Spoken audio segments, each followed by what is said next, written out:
Բարև ձեզ, շարունակում ենք Python-ի խնդիրների դիտարկումը, հիմա դիտարկենք հետևյալ խնդիրը։ Գրել ծրագիր, որ կստուգի արդյոք թիվը իդեալական թիվ է թե ոչ։ Ուրեմն թիվը իդեալական է, եթե այն հավասար իր բոլոր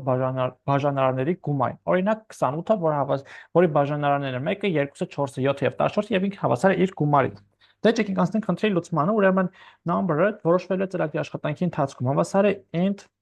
input այսպես սա մեր number-ն է, որը որոշվել է ծրագրի աշխատանքի ընթացքում։ Հիմա պետք է համար որոշենք ինքը իդեալական թե ոչ։ Ոնց ենք որոշում։ Պետք է հաշվենք իր բոլոր բաժանարարների գումարը։ Դրա համար եկեք հայտարարենք sum of-ը, որը հավասար է 0,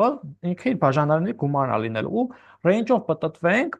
ամեն անգամ ստուգենք այդ դիտարկվող տարը դա number-ի համար բաժանարար է թե ոչ, եւս դրա sum-ի մեջ ավելացնենք։ Ուրեմն for e in range Ուրեմն պտույտը սկսում ենք հետևյալ կերպ 1-ից մինչև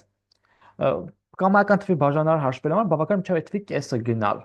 Այնպես որ այստեղ այսպես ենք վարում 1-ից մինչև number ամբողջ մասով բաժանած 2 եւ +1, որովհետեւ կեսը ներառյալ պետք է լինի, մի հատիկ ավել կգնանք ըստ անհրաժեշտության +1։ Եվ ինչ ենք անում, ամեն i համար ստուգում եմ կատարում, եթե number տոկոս in հավասար է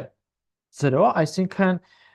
in number-ի համար բաժանարար, ապա այդ դեպքում այդ բաժանարարը sum-ի մեջ պետք է ավելացնենք sum of-ը plus հավասար է մեր in,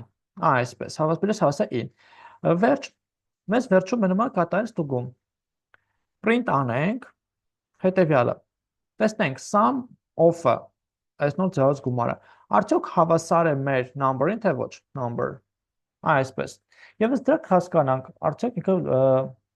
հանդիսանում է իդեալական թիվ թե ոչ։ Հիմա եկեք ներմուծենք 28-ը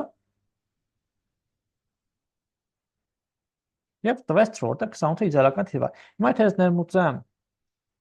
18-ը, տվեց false, 18-ը իդեալական թիվ չի։ Վերջ ընկերներ, այս խնդրի համար այսքանը, կարծում եմ պարզ եւ հասկանալի, հարցերի դեպքում գրեք մեկնաբանության դաշտում, չմոռանաք ինչպես նաեւ բաժանորդագրվել YouTube-յան ալիքին։ Այսօր այսքանը, կհանդիպենք։